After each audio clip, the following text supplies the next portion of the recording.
उन्हाळ्याचे दिवस सुरू झाले की घरोघरी चटणी बनवण्याचा कार्यक्रम सुरू होतो। याच काळात मिरच्यांचे दरही वाढतात।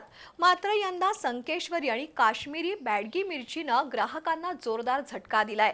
500 रुपयांवरून तब्बल 800 रुपये प्रति किलो पर्यंत सध्या मिरचीचा दर गेलाय।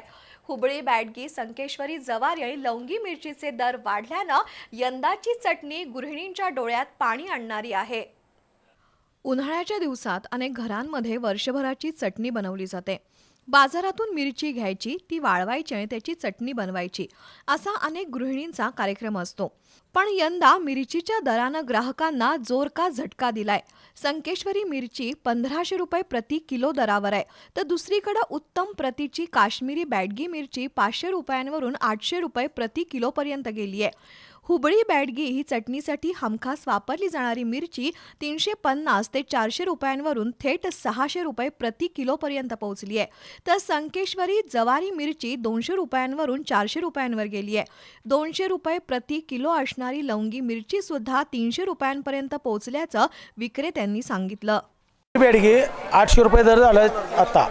गेल्या टायमाला काय तर 600-500 रुपये होता। आणि शंकेश्वरी जे लवंगी आहे किंवा जवारी 250 रुपये होती, आता 350 रुपये।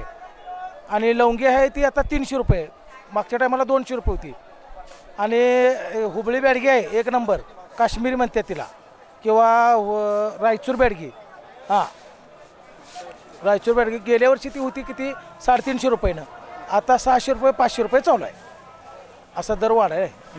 मागील वर्षीच्या अतिपावसानं मिरचीचं उत्पादन कमी झालंय, त्यामुळे मिरचीच्या दरात 200 ते 400 रुपयांपर्यंत वाढ झाली आहे। त्याचा फायदा मिरची उत्पादकांना झाला असला तरी ग्राहक मात्र हवालदिल झालेत। विशेषतः संकेश्वरी मिरची उत्तम दर्जाची असून ती मिरची अत्यंत तिखट असते। शिवाय या मिरचीची पूड लवकर खराब होत नाही, त्यामुळे त्याला मोठी मागणी आहे।